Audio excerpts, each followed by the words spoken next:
बारामतीमध्ये एक दिवसाच्या नियोजनामध्ये हा मोर्चा तुम्ही आयोजित केला।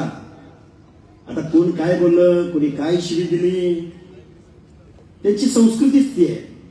रयतेचा राजा छत्रपती शिवाजी महाराजांच्या प्रतिमेसमोर बसायचं आणि शिव्या द्यायच्या आणि त्याचं पुन्हा महाराष्ट्राच्या मुख्यमंत्र्यांनी ऐकायचं। त्याच्यासाठी रेड कार्पेट हा काय करतोय, मुख्यमंत्र्याच्या आईमाईची शिव्या आईमाई करतोय। अरे मुख्यमंत्री म्हणजे एका जातीचा असत नाही, मुख्यमंत्री एका पक्षाचा असत नाही, मुख्यमंत्री हा महाराष्ट्राच्या 14 करोड जनतेचा मुख्यमंत्री असतो आणि मुख्यमंत्र्यांचा अपमान म्हणजे तुमचाच अपमान। आता कोणतरी म्हणाल मी भाजपचं का, अजिबात नाही। मी इथं ओबीसीचा आंदोलक म्हणून आलोय, भटक्या विमुक्त जाती जमातीचा आंदोलक म्हणून आलोय। काय झालं, परवा माझ्या तिकडच्या 12 डायव्हर आहेत लोणंदच्या पुलेकडे, तिथं मी आरतीला चाललो होतो संध्याकाळी। पोरांची इच्छा होती सर तुम्ही आरतीला या आमच्या 2-4 गावामध्ये। चाललो होतो निरा गावामध्ये। निरा गावामध्ये काही माझे पोलीस बांधव मित्र आहेत, खूप आम्ही प्रवास करून आलो होतो। चहा थोडा घ्यावा आणि पुढे निघावं। 5 मिनिटं चहाला बसलो आणि एक 10-12-15 टाळकी आली आणि घोषणा द्यायला सुरुवात केली। आणि घोषणा देताना काय म्हणले, हा 7-12 माझ्या बापाच्या मालकीचा आहे। काय म्हणले, 7-12 माझ्या बापाच्या मालकीचा आहे। आणि तुम्ही आम्ही कोण आहे, पाकिस्तानात आलोय, अफगाणिस्तानात आलोय, बांगलादेशात आलोय। छत्रपती शिवरायांचं स्वराज्य उभं राहण्यासाठी या महाराष्ट्रातल्या गाववाड्यातल्या 18 पगड जातीच्या माणसांनी आपल्या जीवाची कुर्बानी दिली। आणि हा काय म्हणतोय, एका बाजूला शिवाजी महाराजांची घोषणा देतोय आणि दुसऱ्या बाजूला म्हणतोय 7-12 माझ्या बापाच्या मालकीचा आहे। या माणसांना मला सांगायचं आहे काय झालं माहितीये का, जिबियांना कुठे, जिबियांना काय झालं तुम्हाला सांगतो। वीरेंद्र पवार नावाचा एक अप्पलपोट्या माणूस, काहीच अक्कल नावाची चीज नाही, परत त्याच्याबरोबर ते भानोसे, परत त्याच्याबरोबर अजून कोण, कोकाटे, मीडियावर चर्चा चालली होती बरं का। तुमच्या समोर हा मी सवाल तुमच्या समोर उपस्थित करतोय, काय म्हणले माहितीये का, मराठा ही जातच नाही म्हणले। काय म्हणले, मराठा ही जातच नाही। मराठे हा प्रदेशवाचक शब्द आहे। तो प्रवीण गायकवाड नावाचा माणूस आहे ना, तो पण म्हणतो मराठे हा शब्द प्रदेशवाचक आहे, त्यामुळे आम्ही कुणबी आहोत। काय म्हणतात हे, आम्ही कुणबी आहोत। मीडियाला माझं सांगणं आहे, हे काय बोलतात, मराठा हा प्रदेशवाचक शब्द आहे। तो वीरेंद्र पवार नावाचा माणूस मीडिया समोर मला बोलला, हाके सर धनगर समाज सुद्धा क्षत्रिय आहे, बळकर हे क्षत्रिय आहे। त्या वीरेंद्र पवारला मला सांगायचं आहे, तानाजी मालुसरे सुद्धा तुझ्या भाषेत बोलायचं म्हणलं तर क्षत्रियच होता। नरवीर राजा उमाजी नाईक, बेहेरजी नाईक, अरे बेहेरजी नाईक तर शिवाजी महाराजांच्या गुप्तहेर खात्याचा प्रमुख होता, मग ते कोण पाहिजेत, क्षत्रियच पाहिजेत। जीवा महाले, शिवा काशी, हिरोजी इंदलकर ही माणसं कोण पाहिजे होती, हे कोण होतात, त्यांच्या भाषेत मराठे होतात ना। होळकर मराठे होत असतील तर तानाजी मालुसरे कोण होणार, मराठेच होतील। बेहेरजी नाईक मराठेच होतील यांच्या भाषेत। पण आमच्या जाती पुढे काय लावलं, हिंदू बेरड बेडर रामोशी, हिंदू नाभिक, हिंदू महादेव कोळी, हिंदू धनगर, हिंदू हटकर, हिंदू लोणारी, हिंदू माळी। मग हिंदू हा शब्द बाजूला ठेवू, माळी, साळी, कोळी, तेली, हटकर, धनगर, सनगर, वंजारी, लोणारी, परीट, गुरव, घरशी, नाभिक, सुतार, लोहार, कुंभार, बेरड बेडर रामोशी, या माणसांच्या समोर तुम्ही हिंदू लावला आणि तुमच्या समोर काय लावलं, हिंदू मराठा। आमच्या नावासमोर काय लावलं नाही तुम्ही, हिंदू मराठा, का बरं?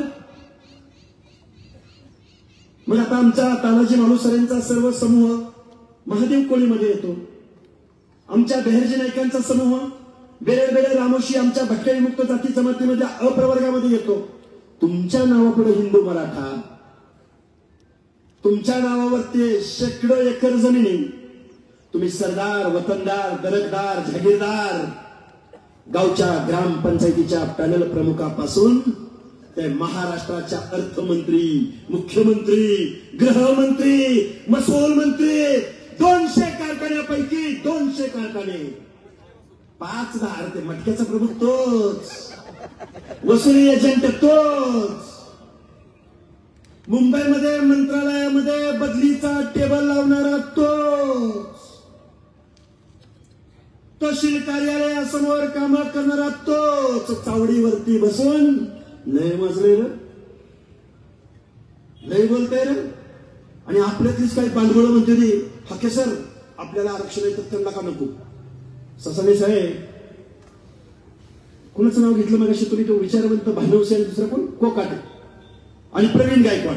प्रवीण गायकवाड म्हणतात की महात्मा ज्योतिराव फुलेंनी सांगितलेलं होतं की या महाराष्ट्रामधला माळी, या महाराष्ट्रामधला धनगर, या महाराष्ट्रामधला मराठा हे सगळे भाऊ आहेत सांगितलं होतं ना. कोण नाही म्हणतोय. हा महाराष्ट्र निर्माण झाला, संयुक्त महाराष्ट्राचा कलश यशवंतराव चव्हाण घेऊन आले. आणि संयुक्त महाराष्ट्राच्या लढाईमध्ये लढलं कोण? अमर शेख, अण्णाभाऊ साठे, प्र.के. अत्रे. कलश कुणी आणला?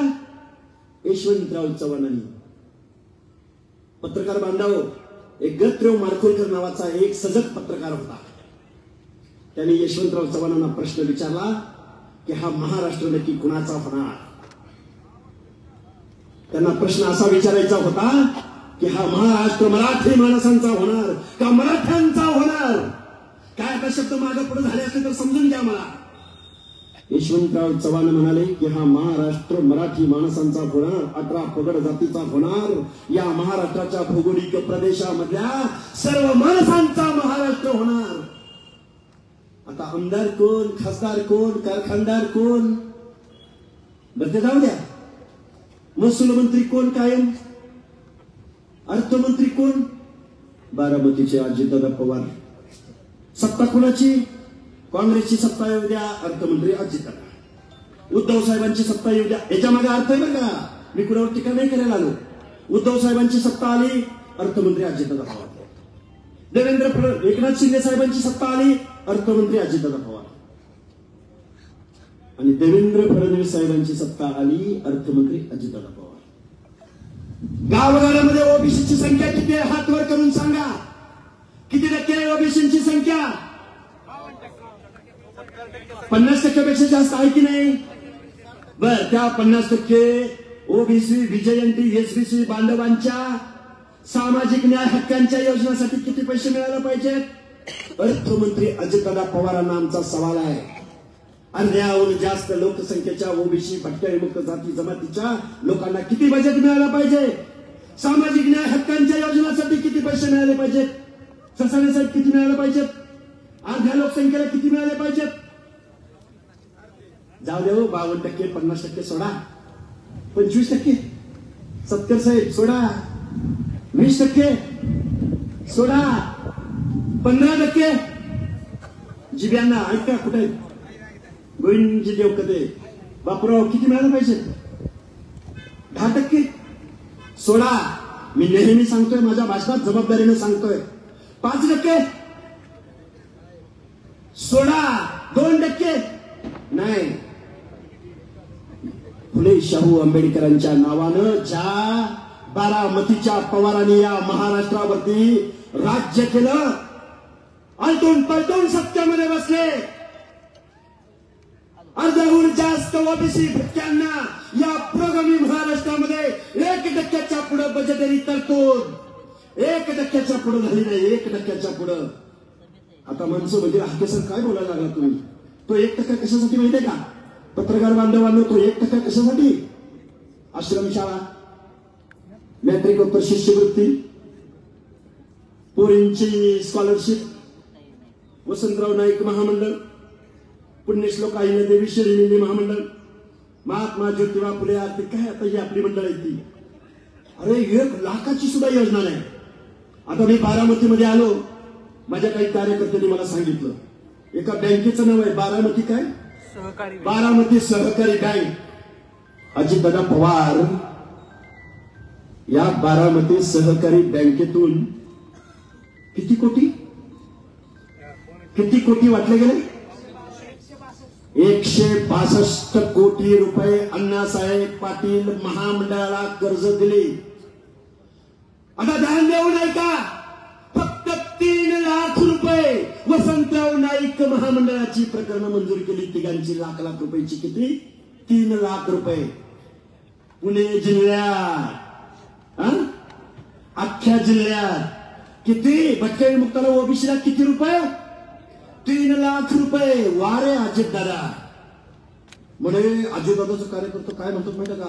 हाके सर तुम्ही अजितदादावर टीका करताय पण दादा तसा माणूस नाही. दादा खणक्या माणूस आहे. दादा जातीवादी माणूस नाही. मुख्यमंत्री महोदय सारथीचं पालिकत्व जे मराठा समाजासाठी सारथी आहे त्या सारथीचं पालकत्व अजितदादा पवारांनी स्वतःकडे घेतलं. मंगेशराव त्या सारथीची बिल्डिंग एखाद्या शेअर बाजारच्या इमारतीला, शेअर मार्केटिंगच्या इमारतीला लाचवेल अशी इमारत Brihan Maharashtra college of commerce symbiosis कॉलेजच्या मध्ये उभे केले. आणि आमच्या ओबीसीच्या महाज्योतीला जिल्ह्यांना 1000 स्क्वेअर फुटाचं ऑफिस नाही. आता ऐका, येरवड्याला दिलं 1000 स्क्वेअर फुटाचं. आता पुढचं सांगतोय का? कोल्हापूरला सारथीची इमारत उभी राहते. छत्रपती संभाजीनगरला इमारत उभी राहते. आणि ओबीसीच्या पोरांना पीएचडीला 1 रुपया द्यायला अजितदादा तयार नाही. पण सारथीच्या पोरांना 1 स्ट्रोक 7-7, 8-8, 9-9, 10 लाख रुपये अजितदादा पवारांनी त्यांच्या अकाउंटला जमा केले. आणि मी जर चुकीचं बोलत असेल ना, त्यांचे कोण प्रवक्ते, कोण प्रदेशाध्यक्ष, मी त्यांची नावं नाही घेत. त्यांनी कधीही आमच्या समोर यावं आणि आमच्या समोर बोलावं. आता मी आलोय बारामतीमध्ये. आम्ही बोलतोय सगळेजण, आम्ही मंडळी सगळी एकत्रित आलेत. कुणाला पैसे कुणी दिले का? कुणी गाड्या पुरवल्या का? आणि हे माणसं कशासाठी इथं आलेत? मनोज जरांगे नावाच्या माणसाला उभं कुणी केलं? शरदचंद्रजी पवार. नाही ऐका, अहो ती पहिल्या दिवशी जाऊन बसले त्या मनोज जरांगेच्या मागं. ती काय म्हणते? आम्हाला ओबीसी मधनं पाहिजे, आम्हाला ओबीसी मधनंच पाहिजे. अरे एकनाथ शिंदे साहेबांनी, देवेंद्र फडणवीसांनी तुम्हाला एससीबीसी दिलं ना. नरेंद्र मोदी साहेबांनी ईडब्ल्यूएस दिलं ना, इकॉनॉमिकल विकास सेक्शन. नको आहे त्यांना. त्यांना काय पाहिजे? आम्हाला ओबीसी मधनच पाहिजे. शिक्षण आणि नोकरीतला कट ऑफ त्यांचा कमी आहे. आम्हाला आरक्षण कशातलं पाहिजे? ओबीसी मधनं पाहिजे. कारण गाव आघाड्यातला सरपंच, गाव आघाड्यातला पंचायती मेंबर, गाव आघाड्यातला झडपी मेंबर, याच्यावरती त्यांना राजकारण करायचं आहे. ओबीसी गाव ओबीसीचा म्हणून झडपी झालाय. हे सगळं षडयंत्र आहे. शरद पवारांनी मनोज जरांगे नावाचं हे भूत महाराष्ट्राच्या मानगुटीवर बसवलं. महाराष्ट्राचे मुख्यमंत्री आगतिक झाले, लीन झाले, गडागडा लोळले. आणि आमच्या ओबीसी आरक्षणाच्या विरोधामध्ये हा GR काढला. GR, या GR अन्वये ओबीसीचं आरक्षण आज रोजी संपलेलं आहे. मंगेशरावजी तुम्ही कायद्याच्या भाषेत खूप छान सांगता, पण मला यातली एक ओळ वाचून दाखवायची आहे. ज्या मराठा समाजाचं सामाजिक मागासलेपण state backward commission, 4 state backward कमिशनने नाकारलं, सेंट्रल बॅकवर्ड कमिशनने नाकारलं, अनेक हायकोर्टाने नाकारलं, सुप्रीम कोर्टाने नाकारलं. त्याच मराठा समाजाच्या बाबतीमध्ये प्रस्तावना आहे 2 पानांची. त्यातलं शेवटचा उद्देश मी शासनाचा वाचून दाखवतो मंगेशजी. हा सुद्धा कॉन्ट्राडिक्ट आहे या GR मध्ये. काय म्हणतात ते? शांत ऐका बरं का, शांत. मराठा समाजास जात प्रमाणपत्र मिळण्याच्या प्रक्रियेत, परत एकदा वाचतो, मराठा समाजास जात प्रमाणपत्र मिळण्याच्या प्रक्रियेत अधिक सुलभता यावी याकरता शासन खालीलप्रमाणे निर्णय घेत आहे. काय संबंध मराठा समाजाचा आणि ओबीसी आरक्षणाचा आहे का संबंध? ओबीसी आरक्षण कुणाला दिलं गेलं? ओबीसी आरक्षण आता काळूराम चौधरींनी खूप चांगली माहिती दिली, त्यामुळे मी त्या खोलात जात नाही. बाबासाहेबांना हा प्रश्न विचारला होता. अजून 10-20 मिनिटं ऐकायची कॅपॅसिटी आहे ना तुमची? बाबासाहेबांना सुद्धा प्रश्न विचारला. बाबासाहेब, तुम्ही एससीला अच्युतपणा पाळला गेला, अस्पृश्यता पाळली गेली, आम्ही समजून घेतलं. बाबासाहेब, तुम्ही एसटीला आरक्षण दिलं, ट्रायबलला आरक्षण दिलं, जे जंगलामध्ये राहिले होते ते आम्ही समजून घेतलं. मग गावगाड्यातल्या माळ्याला, साळ्याला, कोळ्याला, तेल्याला, हटकराला, धनगराला, संगराला, वंजाऱ्याला, सोनाराला, सुताराला का आरक्षण देताय बाबासाहेब? त्यावेळी डॉक्टर बाबासाहेब आंबेडकर बोलले, डोंगराच्या कुशीला बेळर बेळर रामोशी राहतोय, डोंगराच्या कुशीला मेंढपाळ राहतोय, गावगाड्यामध्ये बलुत्याचा अनुत्याचा सेवा देण्याचं काम माझा नाभिक करतोय, धोबी करतोय, लोहार करतोय. यांना सुद्धा मला विकासाच्या प्रक्रियेत आणायचं आहे. यांना सुद्धा मला महाराष्ट्राच्या, भारत देशाचा नागरिक म्हणून, काय सांगतं संविधान, we the people of India, आम्ही भारताचे नागरिक, आम्ही गावगाड्यातल्या शेवटच्या माणसाच्या हिताचं संरक्षण करू, त्याला हक्क अधिकार बहाल करू. पण आमच्या पवार फॅमिलीने केलं काय? रोहित पवारचा आयटी सेल जरांगेच्या माग, सुप्रियाताई उत्कृष्ट संसदपटू जरांगेला मुंबईमध्ये भेटायला, अजितदादा पवारचे 2 आमदार विजयसिंह पंडित आणि प्रकाश सोळंकी जरांगेला गाड्या पुरव, जरांगेला माणसं पुरव, जरांगेला रसद पुरव. मग आमचा देशाचे नेते शरदचंद्रजी पवार, खासदार सुनेत्रा पवार, महाराष्ट्राचे उपमुख्यमंत्री अजितदादा पवार, दौंडचे आमदार रोहितदादा पवार, कर्जत जामखेडचे आमदार. काय आता गडबड व्हायला लागले महाराष्ट्रात, एवढी नावं तोंडपार झाली. काय अजितदादा पवारांना तुम्ही मतं दिली नाही? दिली का नाही? अरे दिली का नाही तुम्ही? रोहित पवारांना मतं दिली नसतील आपण? पिढ्याने पिढ्या आम्ही तुमची गुलामी केली. गावगाड्यामध्ये गावकी भावकीत आमची भांडणं लावली, गावागावामध्ये पंचायतीसाठी आमच्या भावकीत डोकी फोडायला लावली. माणूस माणसात ठेवला नाही तुम्ही. पण आमदारकीची वेळ येते त्यावेळी घरातलीच सगळी माणसं पद देतात तुम्ही. हे का सांगतो तुम्हाला? मंडळ आयोगाची यात्रा काढली शरदचंद्रजी पवारांच्या पक्षानं. वारे नागपुरातून इकडं बजरंग सोनवणे तिकडं मनोज जरांगेला पाठिंबा देतोय, सुप्रिया सुळे, शरद पवार, रोहित पवार, अरे चौथी नापास येडपट माणसाला जाऊन पाठिंबा देतोय. अरे ओबीसीचं आरक्षण हे सामाजिक मागासांचं आरक्षण आहे. कुणी सांगितलं कुणी तुम्हाला की तुम्हाला पण हे आरक्षण आहे म्हणून? गावगाड्यातल्या शोषिताचा, वंचिताचा आवाज या लोकशाहीमध्ये बुलंद झाला पाहिजे म्हणून शिक्षण, नोकऱ्याच्या एंट्री पॉइंटला आणि पंचायत राजमध्ये आरक्षण दिलं. आता देवकाते मंडळी इथं खूप आहे.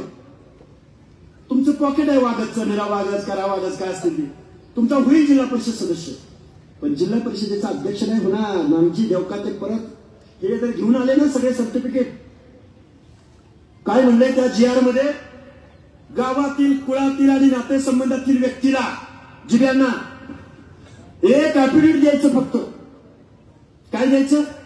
ऍफिडेव्हिट द्यायचं. महाराष्ट्राच्या मुख्यमंत्री महोदयांना माझं सांगणं आहे, एका ऍफिडेव्हिटद्वारे तुम्ही जात बदलणार. 59 लाख कुणब्याच्या नोंदींच्या माध्यमातून ओबीसीचं आरक्षण संपलंय. आता किती बोलायचं, काय बोलायचं? मी आलोय बारामतीमध्ये. बारामतीमध्ये आलोय तर का आलोय? मग अशी काळोराम खूप बोलून गेले म्हणून मी त्या गोष्टीकडे जात नाही. हरिपिराजी धायगुडे नावाचा एक शिक्षक या बारामतीमध्ये होता. महामानव डॉक्टर बाबासाहेब आंबेडकरांची मिरवणूक बैलगाडीतून याच बारामती नगरीमध्ये निघाली का नाही निघाली? कुणी काढली तर एका धनगराच्या शिक्षकानं, हरिपिराजी धायगुडेनं. ही बारामती पहिली सेटलमेंट कॅम्प होतं या बारामतीमध्ये. ही बारामती टकाऱ्यांची बारामती म्हटली जायची. कुणाची? आता ते कुठे आहेत माहित नाही बरं का बिचारे. अजूनही सामाजिक न्यायाच्या प्रतीक्षेमध्ये आहे. आजही गावात एखादी चोरी झाली तर सगळ्यात पहिल्यांदा कुणाला उचलून आणलं जातं? तर पारद्याला, कडक लक्ष्मीवाल्याला, कैकड्याला, नागपंथी डवरी गोसाव्याला. Habitual अपेंडर्स act. आजही ही माणसं जमिनीशी समांतर पालामध्ये राहतात. जरांगे पाटलांना ज्या ज्या आमदारांनी, खासदारांनी पाठिंबा दिला त्या माणसांना माझा सवाल आहे, हा जर कुणबी घेऊन मराठा बांधव, डॉमिनेटिंग कास्ट, राज्यकर्ते जमात जर आमच्या ओबीसी आरक्षणामध्ये आला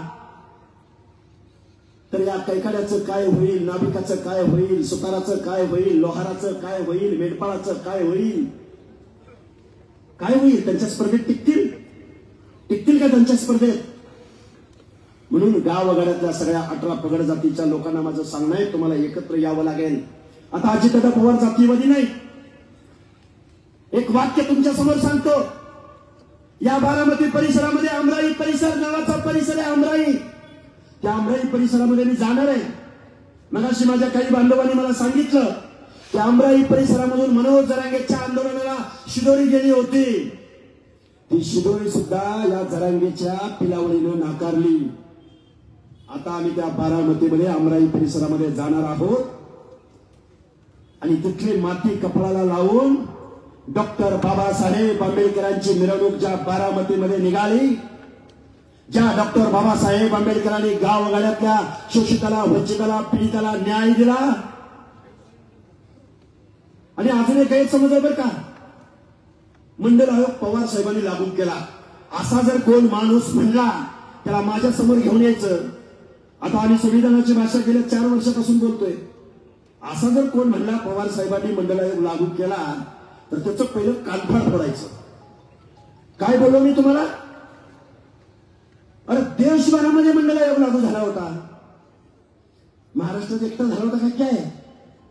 देशभरामध्ये. आणि मंडल आयोग लागू करायचं, मंडल आयोगाची चळवळ या महाराष्ट्रामध्ये कोणी उभी केली ते पण सांगतो. दिबा पाटील, शेकापचे रायगडचे दिबा पाटील, जनार्दन पाटील चुनाभट्टीवाले, स्वर्गीय गोपीनाथरावजी मुंडे पर्क्युलेशन मध्ये, नंतर चंद्ररावजी भुजबळ, शंभरे डॉक्टर, खूप माणसं आहेत. आणि महामानव काशीराम, मुंबई विद्यापीठातील मराठीचे हेड आरंजी कांबळे, बाळासाहेब आंबेडकर. अरे या सगळ्या माणसांनी, महामानव काशीराम, या सगळ्या माणसांनी मंडलनामा लिहिला, मंडल आयोग लागू केला. मगाशी काळूरामने सांगितले बाबासाहेबांना पहिल्यांदा या भारतवर्षामध्ये भारतरत्न ही पदवी मिळाला. विश्वनाथ प्रताप सिंग यांना पंतप्रधान व्हावं लागलं. हे आता तुम्हाला तुमचं कोण परक कोण हे कळायला पाहिजे. अरे पाहुण्या रावळ्यामधले पाहुण्याच्या बाहेर कारखाना न जाऊ देणारे, कुटुंबाच्या बाहेर आमदारच्या खासदारच्या जाऊ न देणारे, कुटुंबाच्या बाहेर बारामती आग्रो असो, नाहीतर वसंतदादा शिवरी इन्स्टिट्यूट असो, नाहीतर रयत शिक्षण संस्था असो, 400 संस्थांचे अध्यक्ष शरद पवार आहेत. किती? 400. हाय ना, वेळ जरा बोलू ना. रयत शिक्षण संस्थेचा बायलॉज काय होता माहितीये का? नाही अडचण करू नका. अहो रात्रंदिवस बोलतोय, जीव चाललाय आमचा. आतडी तुटवली गेली, कारण एकही आमदार बोलायला तयार नाही. रयत शिक्षण संस्था कर्मवीर भाऊराव पाटलांचे बायलॉज होता की या रयत शिक्षण संस्थेचा अध्यक्ष नेहमी महाराष्ट्राचा मुख्यमंत्री राहील. त्या बायलॉज मध्ये खाडाखोडी केली आणि शरदचंद्र हयात अध्यक्ष कोण झाले? का बोलायला लागले हे? तर यांनी मंडल यात्रा काढली. अरे मंडल यात्रा, बिंदेश्वरी प्रसाद मंडल म्हणजे सामाजिक न्याय, विश्वनाथ प्रताप सिंग म्हणलं की सामाजिक न्याय, काशीराम म्हणलं की सामाजिक न्याय, डॉक्टर बाबासाहेब आंबेडकर म्हटलं की सामाजिक न्याय, आणि पवार साहेब म्हणलं निवडणुका जिंकण्याचं व्याकरण आत्मसात करणारी पवार फॅमिली गावगाड्यातल्या 18 पगड जातीचं अंतकरण समजून शिकले असते तर हेच शरदचंद्रजी पवार देशाचे पंतप्रधान झाले असते. काय बोललो लक्षात आलं का तुमच्या? म्हणून गावगाड्यातल्या सगळ्या 18 पगड जातीच्या लोकांना माझं सांगणं आहे, तुम्हाला आम्हाला एकत्र यावं लागेल. गावगाड्यातला भाईचारा टिकवावा लागेल. अरे त्या निऱ्या गावामध्ये सगळ्यात माझं पहिल्यांदा स्वागत केलं. परवा दिवशी हल्ला झाला. आज मराठा बांधव काही ज्येष्ठ नेते आमचा सत्कार करायला आले. हे रयतेचं राज्य होतं, हे छत्रपती शिवरायांचं राज्य होतं. अजितदादा पवार म्हणले कंपाऊंडवर जर गोधडी वाळत घातली तर बघा. वाक्य ऐकलंय का? कॅनलच्या कंपाऊंडवर गोधडी वाळत घातली तर बघा. कंपाऊंड तुझ्या बापाचं घ्यायचंय? कुठनं आले पैसे? या महाराष्ट्राच्या गावगाड्यातला शारीरिक श्रमाचं काम करणारा, घाम गाळणारा, दलित कष्टकरी, अरे सर्वसामान्य माणसाच्या घामाचे निधळाचे पैसे त्या महाराष्ट्राच्या तिजोरीत जातात. संदीपराव चुकीचं बिकीचं बोलतोय काय? तुमच्या बापाच्या घरच्या तिजोरीतनं आणून कंपाऊंड बांधलं होतं का? आमची गोधडी तुम्हाला खपायला लागली. आमच्या टकाऱ्यांच्या जमिनी कुठे गेल्या? आमच्या बेरड रामोशी समाजांच्या वतनी जमिनी कुठे गेल्या? गावगाड्यातलं महार वतन, आता कोणाला वाईट वाटल, या वतनी जमिनी, गुरुवांच्या वतनी जमिनी कुठे गेल्या? या जमिनी या गावगाड्यातले आमदार, खासदार, सत्तेतनं पैसा, पैशातनं कारखाना, कारखान्यातनं परत सत्ता, सत्ता कुणाची नाही येऊ द्या. मंत्रिमंडळात हेच. आता हे का बोलायला लागले तुमच्या समोर? कारण आज रोजी तुमचं आरक्षण गेलंय. आज रोजी लाखो सर्टिफिकेटद्वारे ओबीसीची माणसं, अरे पहिली ओबीसीची जागा आली की ओबीसी विरुद्ध ओबीसी लढत व्हायची. आता जर ओबीसीचं आरक्षण पडलं तर आता ओबीसी विरुद्ध डुप्लिकेट ओबीसी ही लढत होणार आहे. आणि पुढच्या निवडणुकीमध्ये डुप्लिकेट ओबीसी विरुद्ध डुप्लिकेट ओबीसी, आणि संविधानातला ओबीसी, गावगाड्यातला ओबीसी 3ऱ्या, 4थ्या, 5व्या क्रमांकाला जाणार. पिंपरी गावात सरपंच पद ओबीसीची जागा असताना डुप्लिकेट कुणबी काढून गेला झाला. जरांगेने आंदोलन केल्यानंतर धाराशिव जिल्ह्यातलं एक उदाहरण सांगतो. एका लेडीजला अविश्वास ठराव आणला, सरपंच जाहीर केला, पेपरला बातमी आली, जरांगे पाटलाच्या योगदानामुळे पहिला डुप्लिकेट ओबीसी सरपंच झाला.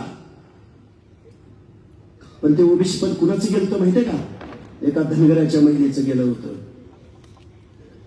हे का बोलतोय मी तुमच्या समोर? हेच होणार आहे.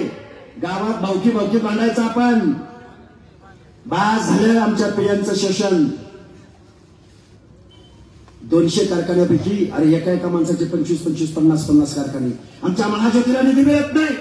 पण याच अजितदादा, जातीयवादी अजितदादा पवारांनी आपल्या आजारी कारखान्यांसाठी 2000 कोटीच्या पुरवण्या मागण्यामध्ये पैसे मंजूर करून घेतले. आजारी कारखाने. निवडणूक झाली, कारखाने आजारी पडतात. समजून घ्या, निवडणूक झाली की कारखाना आजारी पडतात. आणि एका कारखान्याला किती? 75 कोटी, 80 कोटी, 100 कोटी, 125 कोटी, 350-400 कोटी. आणि तुम्ही आम्हाला स्कॉलरशिप मिळाला, आम्हाला आरक्षण मिळालं, आम्हाला तिकीट मिळालं, आणि आम्हाला विधान परिषद मिळाला, आम्हाला मंत्रिपद मिळालं. गावागाड्यातल्या ओबीसीनं माझं सांगणं आहे, जातीची शेती करावी लागेल, राजकारणाची शेती करावी लागेल. महात्मा ज्योतिराव फुले म्हणायचे, सत्य वाचून सकळ कळा झाल्या अवकळा. काय झालं तुमचं आमचं? लक्ष्मण हाकेच्या महाग माणसं कुठे आहेत? दिवंगत ससाने ते दोघं तिघच बसले होते काल परवा. हो ऐका वकील साहेब, 4 जण बसले ते आणि जी.आर. पडला. अरे आमचं प्रोबेशन मेलपाडीचं आहे, आमचं प्रोबेशन गावात व्यवसायाचं आहे.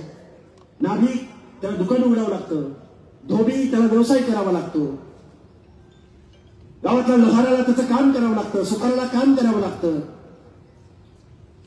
आम्ही आपलं देतोय सेवा, करतोय सेवा. बाबासाहेब आंबेडकरांनी तुम्हाला सांगितलेलं होतं की तुम्हाला राज्यकर्ती जमात बनायचं आहे. काय म्हणलं होतं? राज्यकर्ती जमात. असंच म्हणलं का? कारण डॉक्टर बाबासाहेब आंबेडकरांनी तुमच्या आमच्या मताला लाख मोलाचं मूल्य दिलं होतं. एक व्यक्ती, एक मत, एक मूल्य.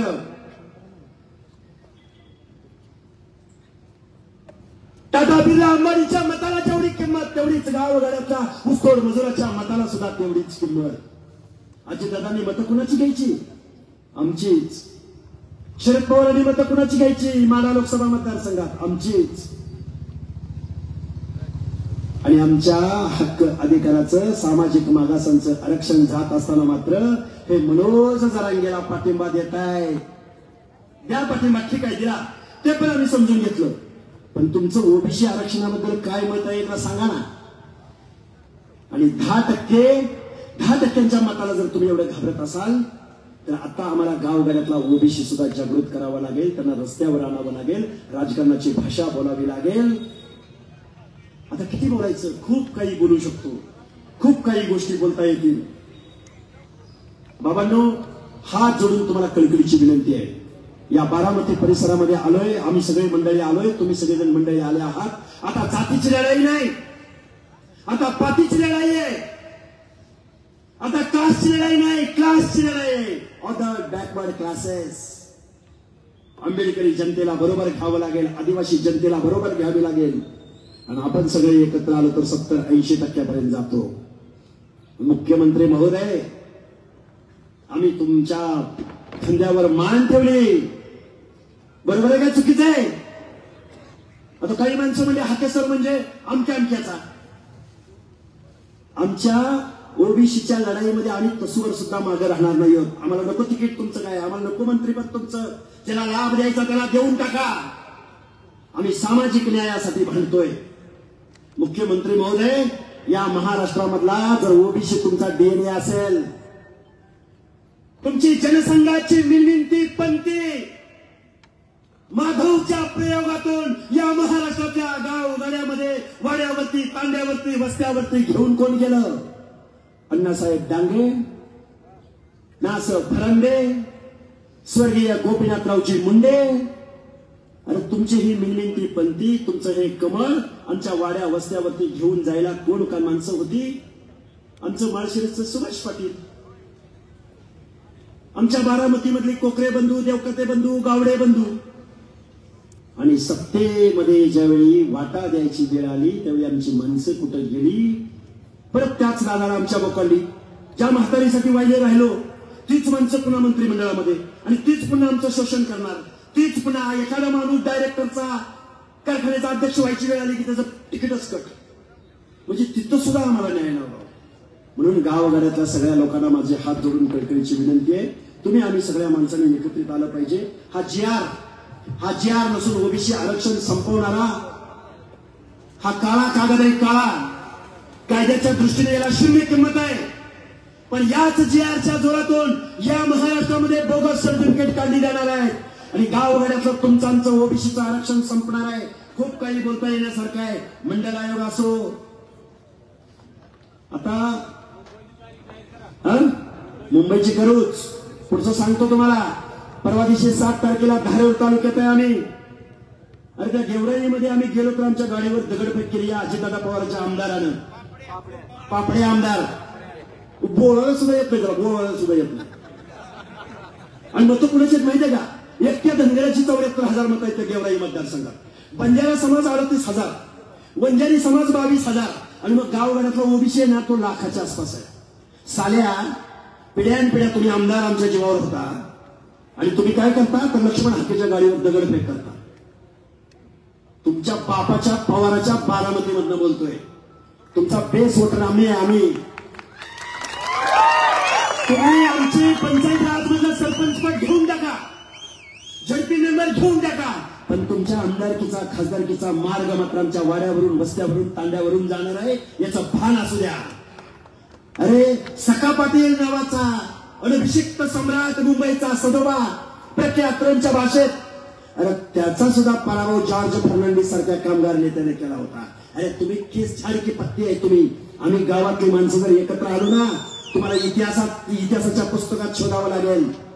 त्यामुळे गावगाड्यातल्या सगळ्या लोकांना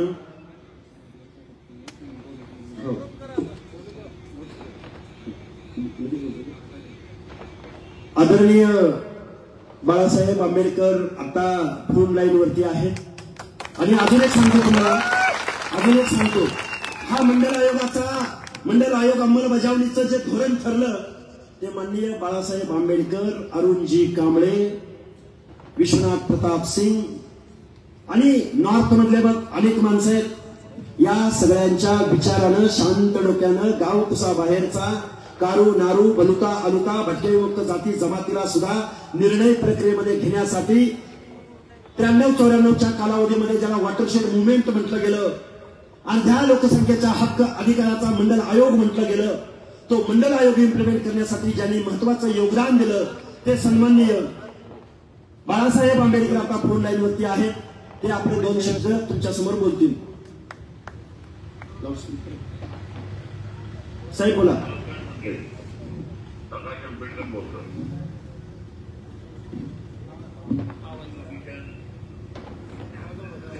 आरक्षण दिलं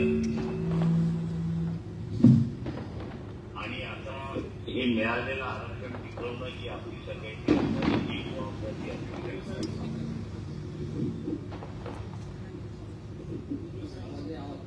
मी अगोदरपासून आता गरीब मराठा जो आहे त्याला समजावून सांगत होतो की तुम्ही ओबीसीच्या कोट्यातून आरक्षण मागू नका.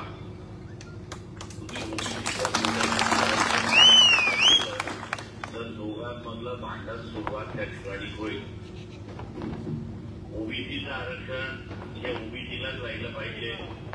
ओबीसीच्या आरक्षणाचं स्थान हे ओबीसीलाच राहिलं पाहिजे. मराठा समाजाला आरक्षण पाहिजे असेल तर त्याला वेगळ्या रीतीने वेगळं तुम्ही मागाल तर तुम्हाला टिकाऊ आरक्षण मिळेल अशी परिस्थिती आहे. हे शासन जे आहे हे भांडणं लावणारं शासन आहे एवढं आपण आता लक्षात घ्या. मागच्या 2 वेळा सुप्रीम कोर्टाने मराठा समाजाला ओबीसीतून दिलेलं आरक्षण रद्द करून टाकलं की तुम्हाला ओबीसीतून मराठा समाजाला आरक्षण घेता येणार नाही. दिल्यानंतर सुद्धा आताही त्यांनी आपल्याला पळवाट काढली. काय पळवाट काढली तर निजामचं गॅजेट, साताऱ्याचं गॅजेट याला आधार धरून सर्व मराठ्यांना पूर्वी समजा आणि त्यांना आपल्याला सर्टिफिकेट द्या अशी असणारी परिस्थिती आहे. माझी सर्व ओबीसी बांधवांना आपल्याला विनंती आहे की हा लढा राजकीय लढा आहे एवढा आपण आपल्याला लक्षात घ्या. आपण सत्तेमध्ये कोणाला बसवतो हा सगळ्यात महत्वाचा प्रश्न आहे. सत्तेमध्ये आपल्या विचाराची माणसं बसली तर आपल्याला आरक्षण वाचू शकतं. आपल्या विचाराची माणसं बसली नाही तर आज ज्या पद्धतीने जबरदस्ती करण्यात आलेली आहे. मी जबरदस्ती याच्यासाठी म्हणतोय की सर्व मराठा समाजाला तुम्ही कुणबी म्हणून संबोधावं. आता जो GR काढलेला आहे त्या संदर्भात 2001 साली औरंगाबाद खंडपीठ, मुंबईतलं बेंच औरंगाबाद खंडपीठ त्याच्या आधारे जज माल्लापार्ले आणि आदरणीय जज बघा या दोघांनी असलेला निर्णय दिला की सर्व मराठ्यांना कोणती त्या ठिकाणी संबोधता येणार नाही आणि असा अधिकार हा आपल्याला कुठल्या सरकारला ठिकाणी देण्यात आलेला नाही. परंतु जबरदस्ती करून असणारा निर्णय त्या ठिकाणी दिला अशी परिस्थिती आहे. हा जबरदस्तीने केलेल्या निर्णयाच्या विरोधात आपल्याला त्या ठिकाणी लढावं लागणार. रस्त्यावरती उतरावं लागणार, मोर्चे काढावे लागतील, आंदोलनं करावी लागतील. तर या सगळ्यात महत्वाचं जे आहे ते म्हणजे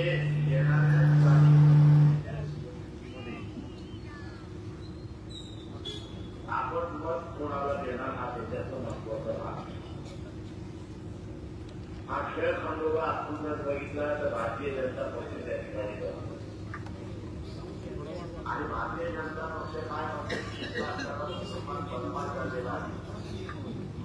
काय म्हणते की इथला मुसलमान झालेला आहे आणि मग हिंदूंनी एकत्र आमच्या माध्यमातून या देशाला आपण पाठवलं. या देशामध्ये मुसलमान आंदोलन होते. याच्यानंतरही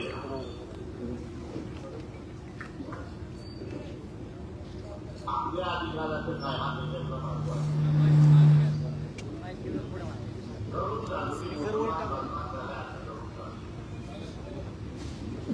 भारतीय जनता पक्षाने काय केलं त्यांचा लढा मुसलमानाच्या विरोधात याचे दाखवायचे दात वेगळे आणि खायचे दात वेगळे अशी परिस्थिती दाखवतात मुसलमानाचा बाबुलवाद आणि अधिकार उभीचे भारतासाठी परिस्थिती आहे. तेव्हा येणाऱ्या स्थानिक स्वराज्याच्या निवडणुकीमध्ये आपलं आरक्षण आपल्याला वाचवायचं आहे. तेव्हा आपलं मत हे आरक्षण वाद्याला आता आरक्षणवादी कोण त्याला ओबीसी आहे, एसटी आहे, एसटी आहे याच्याकडे नाही मिळाला तर मुसलमान सुद्धा आपल्याला चालेल त्याचा तो आपल्या विरोधात आला. परंतु आपण जो सत्तेमध्ये बसलेले आहे निराळपणाचे सत्तेमध्ये बसलेले आहे त्यांना आम्ही मतदान देणार नाही. मुद्राकार पाहणार जवळचा आहे, लांबचा आहे, कुठला आहे नाही. आम्ही आमच्या अधिकार आणि आमचं आरक्षण वाचवण्यासाठी आम्ही या निदान राज्यात मतदान देणार नाही ही भूमिका आपण करत. म्हणजे ही जर भूमिका घेतली तर आम्ही या आचारा आणखी आम्ही प्रयत्न करू आणि 1990 साली सत्तेवर पोहोचलो. जे ओबीसीला आरक्षण दिलं त्याला वाचवू शकतो आणि ते वाचवण्यामध्ये आपण आपला मत आरक्षण वाटायला द्या ही भूमिका आपण द्याल आणि ती अंमल कराल ही अपेक्षा बाळगतो आणि आपली असणारी सदा येतो. नमस्कार. धन्यवाद साहेब. यानंतर मी जास्त काही तुमच्यासमोर बोलणार नाही पण इथल्या काही आयोजकांची नावं घेतली नाहीत त्यामुळे दिलगिरी व्यक्त करतो. आणि हा लढा यानंतर मी तुम्हाला एक आव्हान करेन की यानंतर आपल्या ओबीसीची संघर्ष यात्रा खरं तर उद्या 7 तारखेला धारूर तालुक्यामध्ये मोठा कार्यक्रम आहे आणि एक मोठी संघर्ष यात्रा जी 12 जिल्ह्यामधून जाणार आहे ती आपण नांदेड जिल्ह्यातल्या लोहा कंधार तालुक्यातल्या माळेगावला ती सुरुवात करत आहोत. प्रत्येक महाराष्ट्रातल्या प्रत्येक तालुक्यात जिल्ह्यात हा एल्गार ओबीसीची एकजुटीची वज्रमूठ या महाराष्ट्रामध्ये दिसणार आहे. तेव्हा माझी तुम्हाला हात जोडून कळकळीची विनंती आहे आपण सगळ्या लोकांनी एकत्रित यायचं आहे. आणि इथले कोणतरी ऍडिशनल एसपी आहेत सत्कर साहेब ते काय गुन्हा दाखल करणार होते बिराजदार नोटीस प्रेमपत्र येते आणि पडळकर साहेब प्रेमपत्राची संख्या वाढल्याशिवाय आपण चळवळ आपली मोठी होणार नाही, आवाज बुलंद होणार नाही. आणि काळूरामजी तुम्ही आमच्या बरोबर आले आहोत. आपण एकाला कुठल्या कारखान्याच्या गेटवर अडवायचा आणि कुठल्या MIDC मध्ये तुडवायचा हे धोरण आपण ठरवू. आणि खूप काही बोलता येण्यासारखं आहे. माझ्यानंतर पांडुरंगांना मेरगळ आंदोलनाची पुढील दिशा समाज बांधवांना सांगतील. आणि आपण बरं का काळूरामजी आपल्याला अमराई परिसरामध्ये जायचंय. अजून दुसरं पुढचं काय तिथं जायचंय भेट द्यायचे. इंदापूरला सोमवारी मोर्चा आहे. या परिसरामधील सर्व लोकांना माझं सांगणं आहे त्या मोर्चाला आवर्जून उपस्थित राहायचंय. धन्यवाद. जय हिंद, जय ओबीसी.